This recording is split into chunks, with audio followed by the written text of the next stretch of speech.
Welcome, everyone. I'm Rochelle Wilhite, the designated Sure. broker, Best Choice Realty. About home sale contingencies tonight. I am licensed in Washington and Idaho, so I'm going to go over at the end of the call the two contingencies that we definitely want to go over to understand how we do, when we do the home sale contingency, when we consider it, when do we not. So we're going to go ahead and go over that all tonight. Few slides I'm going to go over, and then we would love it to answer questions. I think there's a lot of scenarios that happen. Virginia is prepared to jump right in. I know we've talked about a few just even today about scenarios that might be interesting to talk about. Okay. Rochelle, while we're waiting for the slides, what do you think is causing, I mean, I think I know, I'm pretty sure we might all know, but what do you think is the biggest cause for this increase in home contingencies? Well, certainly the increase is coming because of the marketplace. And when houses are entering the marketplace and the days on market are increasing greatly, and we haven't seen this much inventory in probably a few years, that's why we're seeing home sale contingencies on the rise. So it has a lot to do with the days on market and the inventory that's appearing.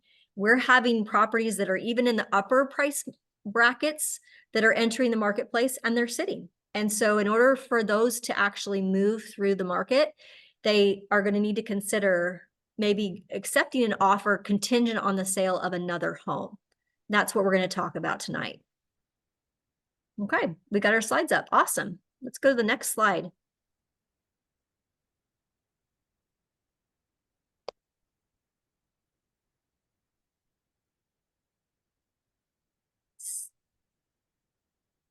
It wouldn't be a Monday without technical difficulties, I think.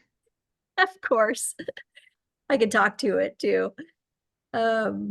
So what you have is a situation where you want to decide whether you're going to use a home sale contingency or not.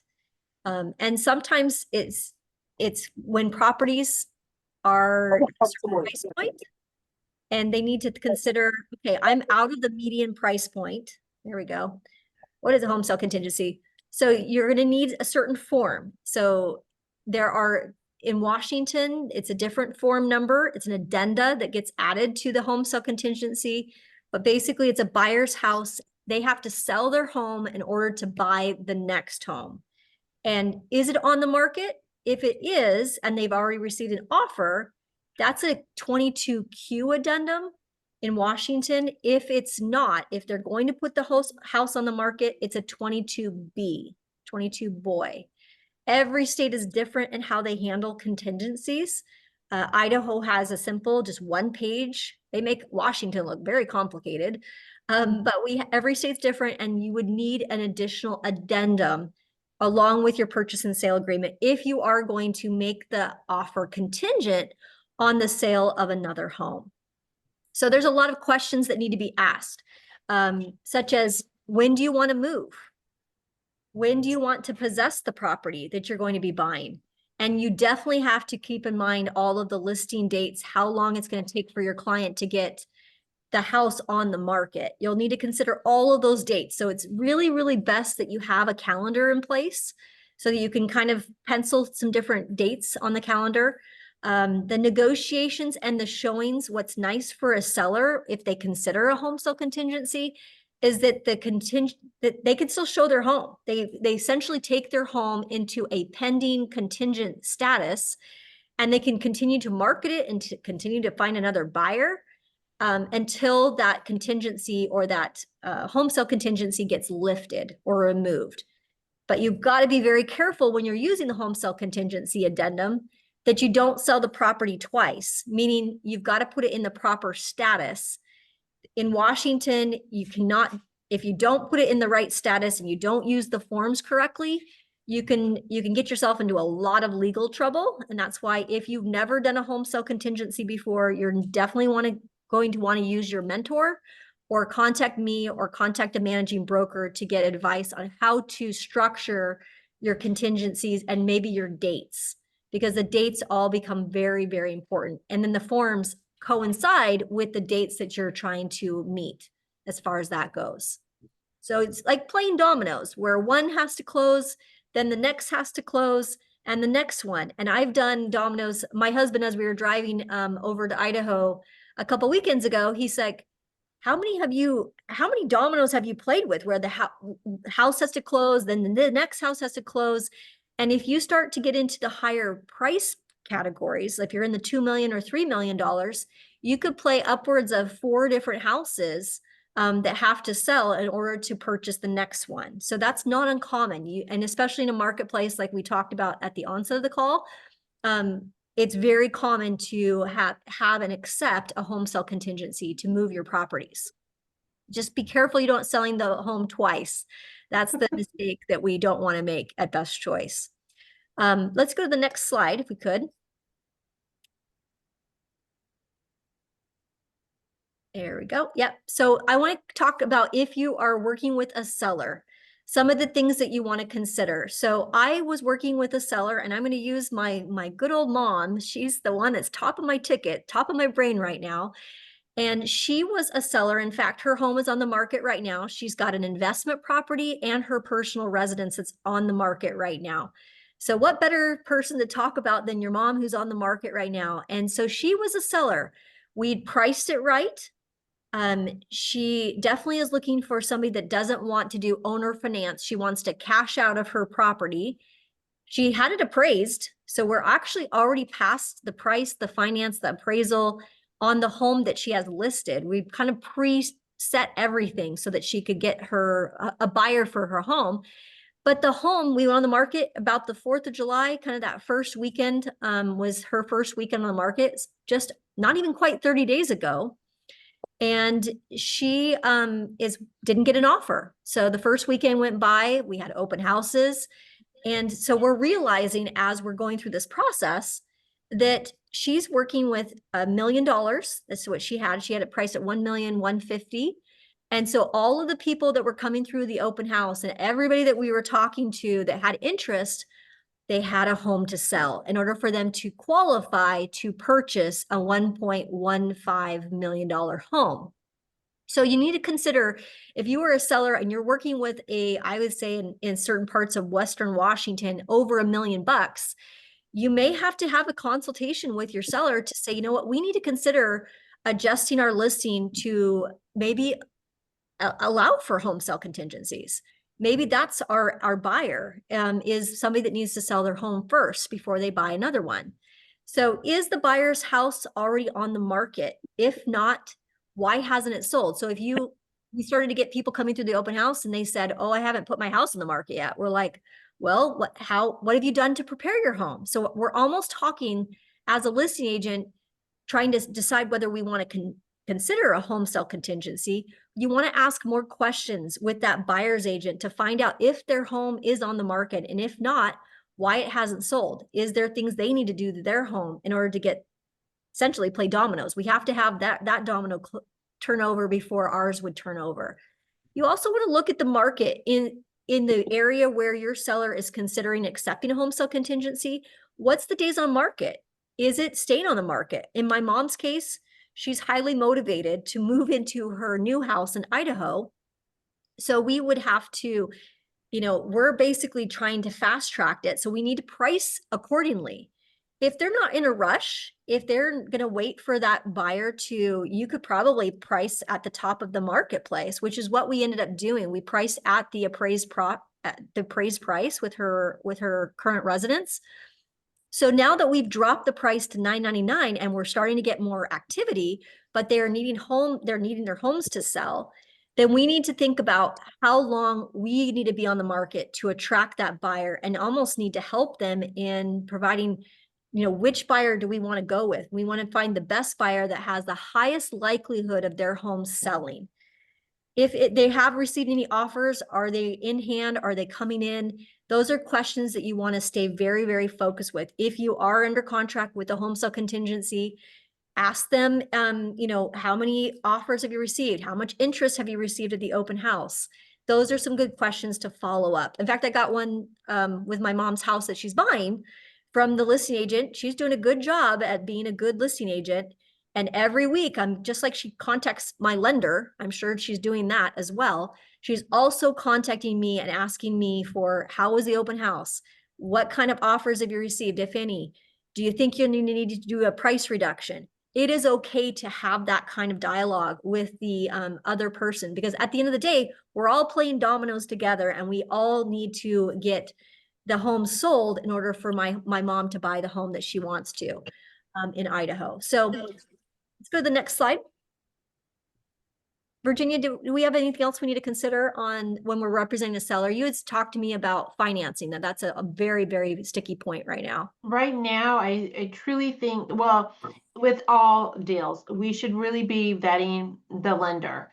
Even if they're contingent on their house selling, do not take that as your number one factor to focus on. If the lender has not vetted them in the way, in just to make sure that they're fully pre-approved, not just kind of pre-approved. Credit has been pulled. Verification of income is done. If this house doesn't sell, could they do a bridge loan? These are questions you want to ask to make sure that you have all the information in order to counsel your clients. Yep. Absolutely. So definitely want to make sure you're asking questions, and you're asking questions to the other agent, you're asking questions to the lenders, and you're trying to get that house closed. Now, there are some circumstances where I'm representing, in my mom's case, I'm representing her as a buyer and also as a seller. So I'm in a very, very strategic domino place.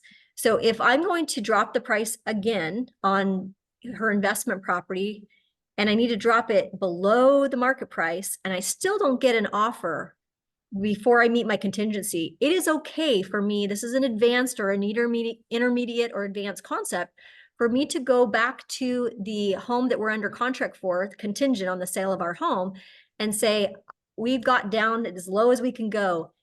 Can we help? Can you guys help us? We extend the contingency period for another week, another 2 weeks, but I'm also going to need to ask for a price reduction on the home that they're purchasing, so that I can essentially play it all the way down to the very beginning of the domino. So I can get my mom to agree to that price reduction. It is much more of an advanced negotiation tactic, but professionals, seasoned people that have done this a lot, don't be shy of having that conversation.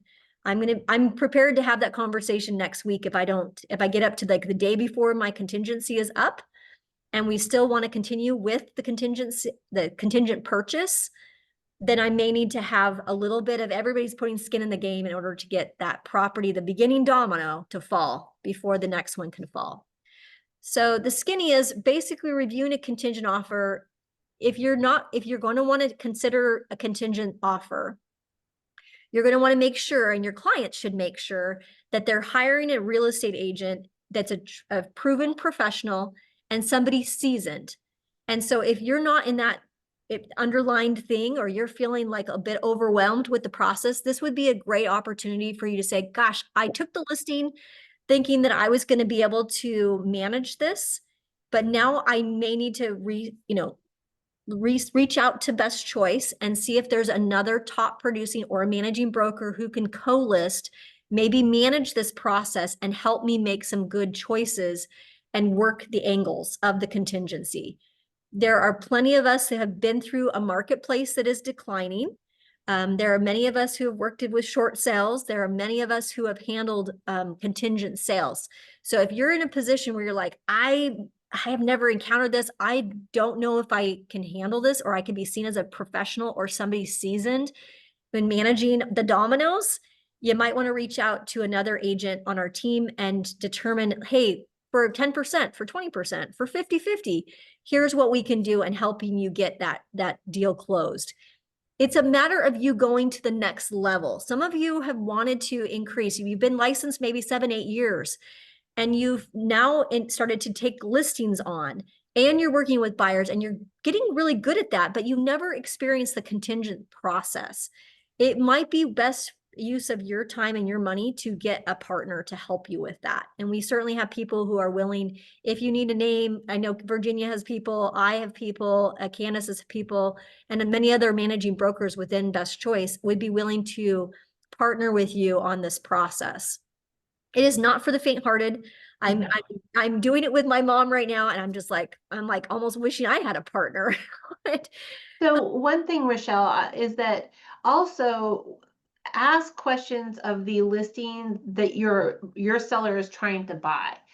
Do they need that money to buy their next property? Where are they going? Because maybe, and I've done this, we were taking my client's house was taking a long time to sell in California. We were contingent on that house selling to buy our house in Ocean Shores, and it was taking much longer. And we actually went to the seller and said, would you carry this last portion so we can close? Yeah, And we and had, that's so ask creative. what their next step is, because Sure. that's an option also. Yeah. So the more communication you have, the better, I would say. It's not less. We don't hide behind email and text. These are phone conversations too. I want to make sure I point that out. True professionals and seasoned agents are on the phone and they're brokering. They're having conversations, not texting saying, "Hey, would you accept a home sale contingency?" And that's it. It's like yes or no. We need to have a conversation about helping people move from A to B, from B to C, from C to D. That's what we're hired to do. So you're going to want to work with the seller to determine if they want to accept the offer. Let's say you get a home sale contingency. We could accept the offer. I love giving sellers choice. This is great news that we got an offer, even though it's contingent on the sale of the home. We may want to consider accepting it and just countering them so that we only have a short window of time for them to get their home sold. And essentially that's what the Idaho people did to my mom. They said, we'll accept the home sale contingency because we've been on the market for 180 days. We have not received an offer that's a cash offer. We were cash on the purchase, but it's contingent on the sale of her home. So that's what they accepted, but then they countered us on the bump clause or the period where our property remains on the market. I'll show you what that looks like here in a minute.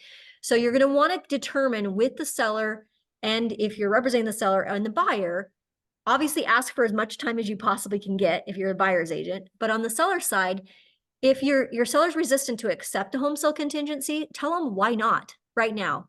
Sometimes by putting your home from active to contingent, then it's kind of like when you're out fishing and they stalk the fish, right? And the fish are all swimming around and one's biting. It's like others bite as well. So this house on the left was a home that during the pandemic that I listed, and we had priced it again at the appraised price at the tippy top of the market. The pandemic happened. We accepted a contingent offer just to get the fish to bite. And just what luck was on our side here during the pandemic, because once we got the contingent status, then we had, because there was lack of inventory for this particular product, all of a sudden we had more interest, and there was another offer that actually bumped that offer out, and we ended up going with the second buyer on that one. So it was just getting the market to kind of move. So there's no harm in accepting the contingency as long as the seller is willing to wait. When you accept a home sale contingency, it can delay things by about a month on average. So that's kind of what the downside is. Like, okay, well, let's play the timeline. When do you need to be in your next house? And in my case, I've got to price my home in such a way, even if we have to take a adjustment, we have to adjust the home that my mom is selling in order for her to get to the next step, to get to the next place. So it's like you have to kind of give and take. She's going to be making it up on the purchase, but she's going to get hit on the sale. That's the way to kind of explain it to your seller. Let's go to the next slide, if you could, please. So in a competitive marketplace, which right now we're not in a competitive marketplace for buyers, it's becoming more of a buyer's market.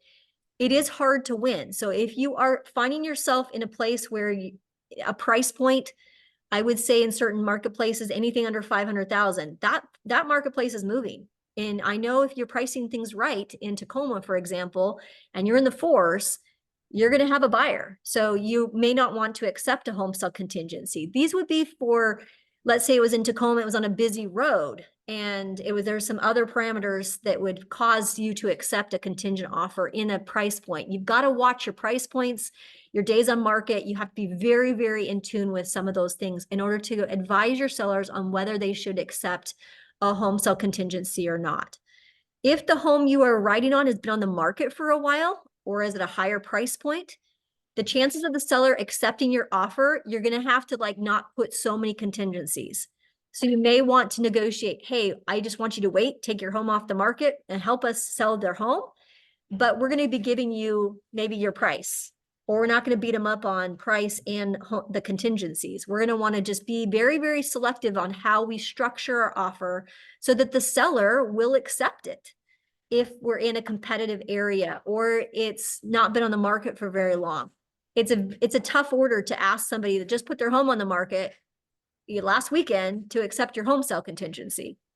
You're going to be almost laughed at. So be careful about how you posture this new tool that you have in your tool belt, and maybe look at the properties that have been on the market a long time or maybe are ripe for a price reduction. Those would be the properties where you say, yeah, we have a shot at maybe getting our home sale contingency accepted.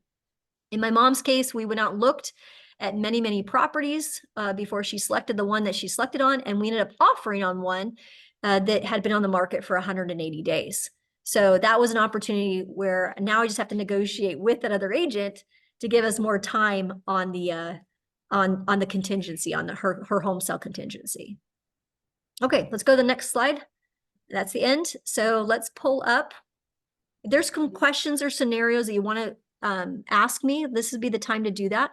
While she's pulling up go ahead and put up the Idaho one so they can see what that addendum looks like. And if you could make it bigger, that'd be great, because my eyes are getting a little bit, there we go. Perfect. Thank you, Tara. This is my addendum number 1. So this is a form. It's so funny because the form numbers don't make sense if you're a Washington license, but you can see this is the addendum that I used to add to the purchase and sale agreement when my mom was wanting to add a contingency. Notice I had to put the date. So this was around the 4th of July. I had to indicate the buyer's property address. So as a listing agent, you're definitely going to want to look at that address and maybe plunk it in to, I know the agent looked at Zillow and she looked at the Zestimate and she looked at Redfin and she's like, well, that's crazy that it hasn't sold the first weekend because it's priced below appraised value. So those are the kind of questions you want to ask. You definitely want to do your research when you get a home sale contingency like this addendum. But it says that I'm going to list it on July 7th and that the price is going to be, they make you in Idaho put the price in there of what the current price is going to be. And then it has the listing brokerage, who's going to be listing it. Now, if you don't know, or you're not the one that's going to be listing it, you need to make sure you get the name and the phone number in Idaho from your client. Maybe it's in a different state where you're not licensed.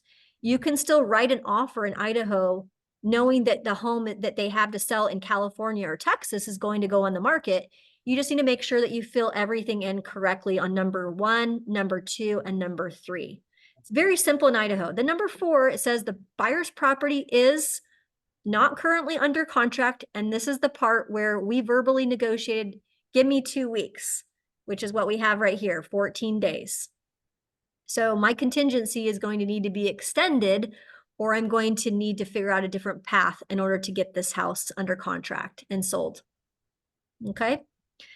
Notification of the seller and circumstances. So I just have 1 day to notify the seller of any change in circumstances.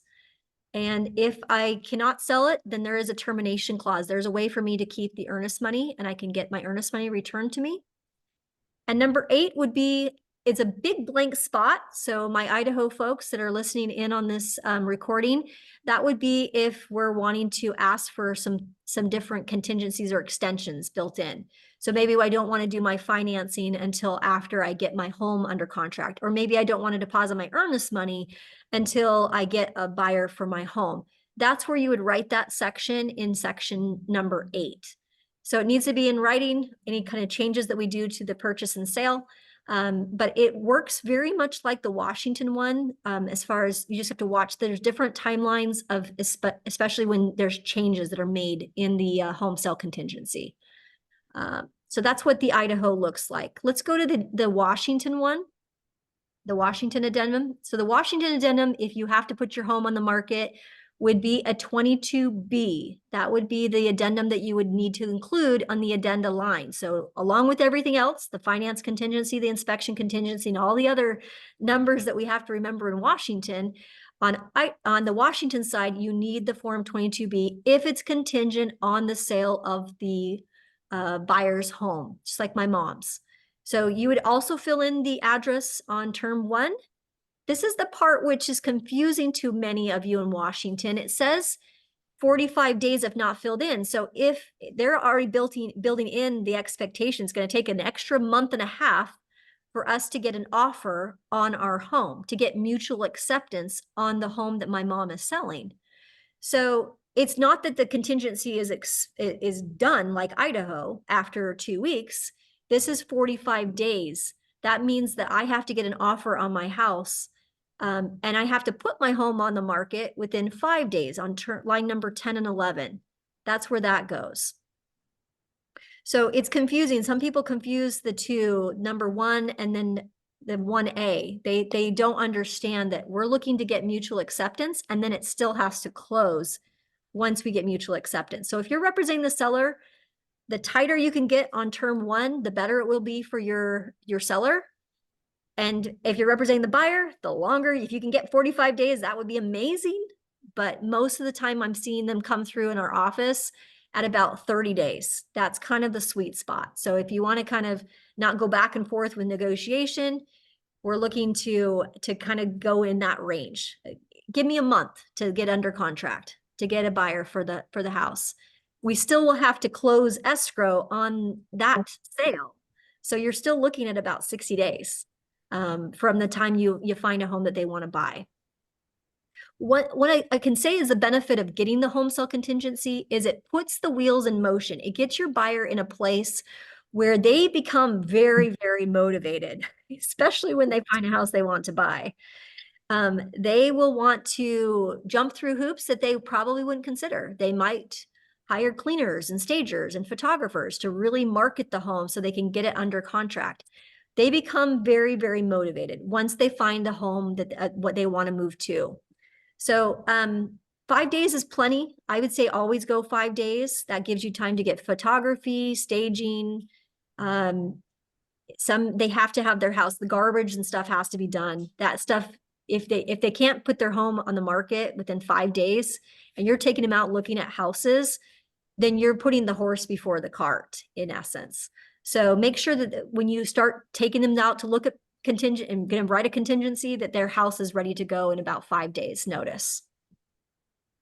Let's go to number 2 is when the consent, you have to basically get consent from the seller if you receive an offer that's a short close or a long close. They have that provision in Washington. They do not have that in Idaho.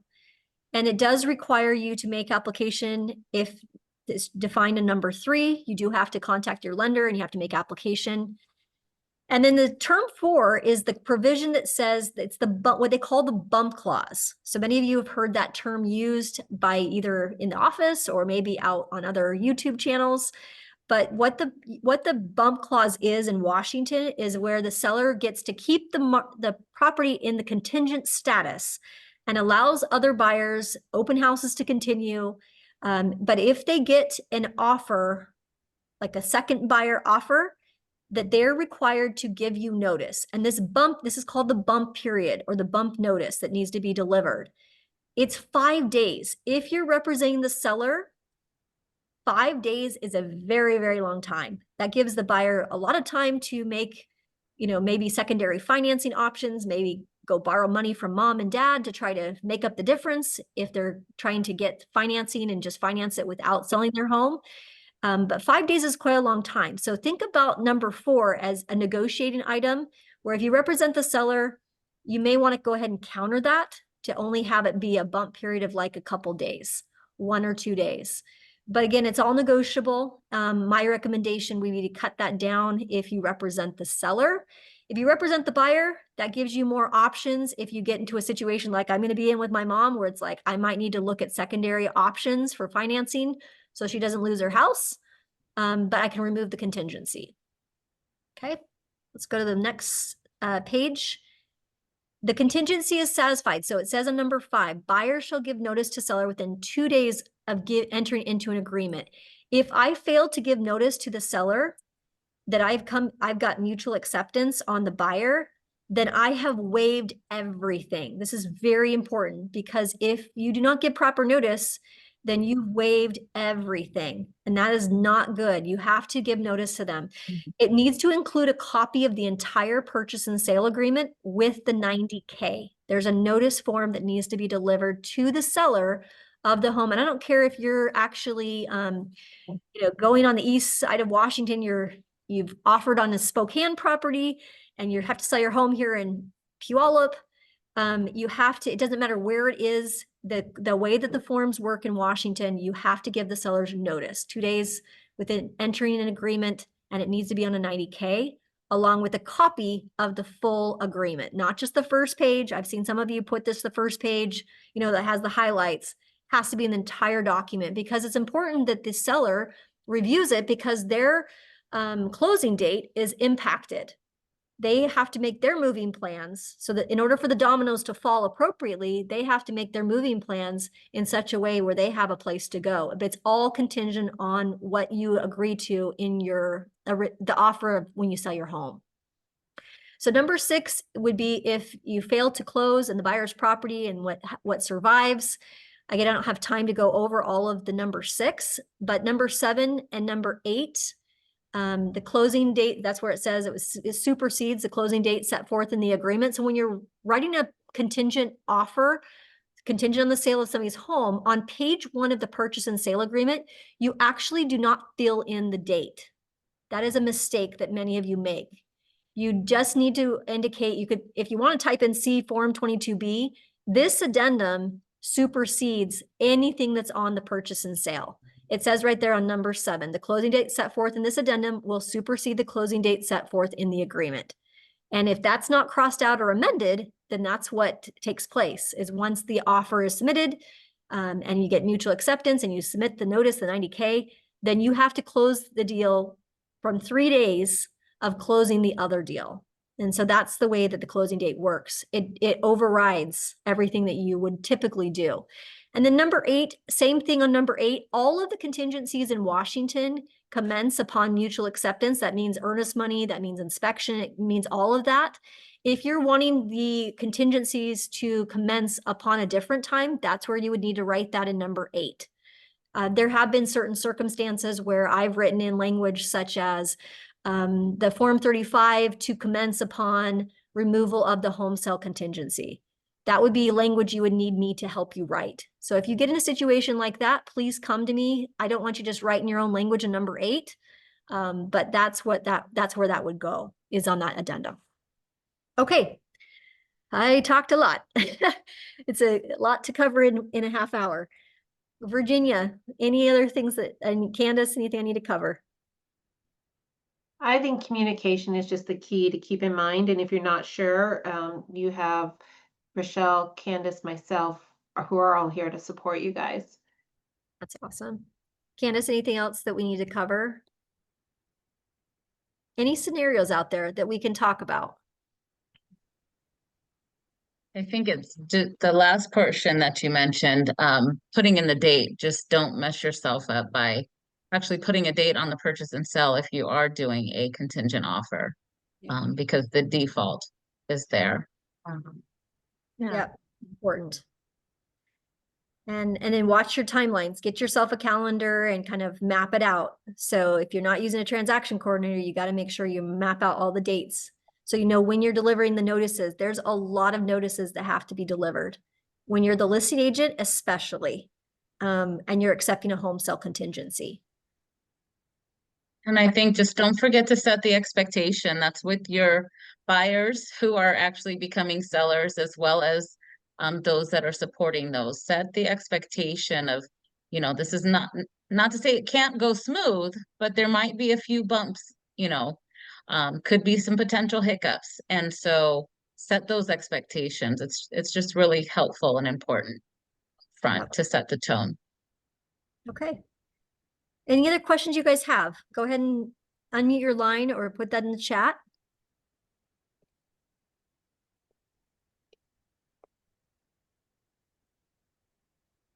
And yes, I did record, David, so this will be recorded so you can play back later. I do talk fast. You can't put me on that hyper speed though, because then I'll sound like a chipmunk. But yes, it was recorded tonight. Thank you, Rochelle. You're welcome. Other questions you guys have?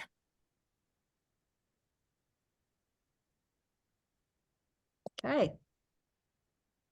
Are you guys scared to even try using the addendum? Did I freak you out? No? Because this might be a tool that you use to get some of these houses sold, is even put in the agent remarks. Seller will consider home sale contingencies. I mean, there's nothing wrong with saying that in your agent remarks.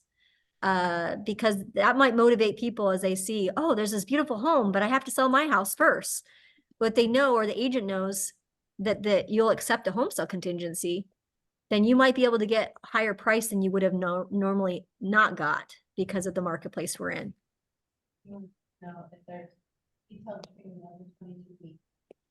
I believe so, Shani. I think it was back in 2019 when I did it. I don't think there's been that many changes to it. So there is a detailed training. If not, I'll do up another one and record it so you can have it. So if you can't find it on the YouTube channel or on the resource website, let me know, Shani, and I will record something and send it over to you. Okay, great. Okay, David, something else from you? Yeah. Can you hear me? Yep, go ahead. Yeah. So yeah, I have done a contingency before. It was a lot of fun and it was successful. Good. So it's just some clarification on a few things. So on the 45 days, is that, like you said, if it was for the buyer, you would reduce it, or if it was the seller, I mean, could you If the explain that part seller- again? You could Yeah, you could play around with that 45 days and it would the default is explain that again? 45 days, which it takes Yeah. a month and a half to get an offer on your home. Well, I mean, if you look at the days on market in your respective area, that would be the first thing to kind of look at is, are we priced in a price category that will sell within that 45 days? If not, then you may need to adjust. Maybe you need to go 60 days and ask for 60. If it's going to take longer to sell a property. Right now, I can tell you in Western Washington, though, David, where I think is where you work mostly, the days on market, for example, in Puyallup were like 21 days, right? So there's room for negotiation. If I was a listing agent and you wrote me a contingent offer subject to the sale of your client's home, I would obviously want the best price I could possibly get from my seller, but I would probably counter you on the 45 days, knowing that I know the Puyallup marketplace well, and knowing that you need to get your house priced right and prepped right so it will sell within 21 days, which is Okay. Great. So that brought more clarity to me, because so if you're the listing agent, obviously you're probably going to counter, possibly after you determine how many days on market, to make sure that property was priced right. And then you might, like you said, counter the 45 days less if you're the listing agent. Now, if you're the buyer's agent and you're buying right up contingent. Yeah. contingent, yeah, then you'd want the 45 days. As much time as you can get. Like as much time as you can get. Is I'm that running unreasonable? I'm running out of runway right now with my mom's house, David. So it's 60 days if you're representing the buyer too long to stretch it beyond the 45 days, or? Again, you need to look at your unique situation and look at the marketplace and see what's possible. I mean, if the home has been on the market for 320 days, David, and it's the days on market are already really, really high and it's above average on the price. Yeah, there might be a circumstance where you could ask for 60 days. Seller might not be as motivated, may not be ready to move to the next place. Okay. Every Okay. circumstance is a little bit Got different. it. Asking them questions. The two other comments, since I've done this before, Rochelle, is real quick, is one, okay, so we got the 45-day out of the way. Okay, so when you said that if you don't do the notice, that you got a contract with that buyer, and you don't do the 2 days and use the form, I think it was the 90, right? Or what was it, 90? Okay. Yep. 90K. You waive everything. And so basically at that point, if you did not serve the notice in time, then you lost your client's earnest money. That's correct. Okay, Yep. got that one. The last one was on the other, I think paragraph 8, whatever you can write in there, other. So if I wanted clarification on, like, if I didn't want to do the inspection, or I didn't want to deposit the earnest money yet until we're under contract and the bump was removed with the seller. Yes. Is that already in place, the boxes to check, or I need to write that in, that You have to earnest money write that shall in. not be Everything would need to be deposited just like normal, unless you write something in on that 22B other section. So Yeah, gotcha. So we could wait until if the seller agreed, we could wait to deposit the earnest money after we are under contract, and then also Correct. do the inspection at that point. That's right. As long as you Okay. get it in writing, you have to have that. Yes. Otherwise Okay. it's Thank you. normal contract. Great questions, David. Thanks for recapping for us too. That was awesome. Okay, super. Hopefully that was helpful. Thank you, David, for your questions at the end here. Yeah, you're welcome. Yeah, if there's anything else, I'll let you guys go. We got 2 minutes left. Thanks, Jennifer. Appreciate the feedback. Thank you, Tara, for helping out with the slides tonight, and Virginia and Candace for your comments. Appreciate it. You guys have a great week. Next week, if you want to jump on, we're going to talk about Social Bay. We're going to be using that tool even more. Virginia is one of our top users, and she's going to be teaching me a few new tricks. So if you want to jump in for that, that will be next Monday night webinar. So you can see how that tool is used in real life. I think that will be very helpful for many of you. Okay. All right. Talk to you guys later.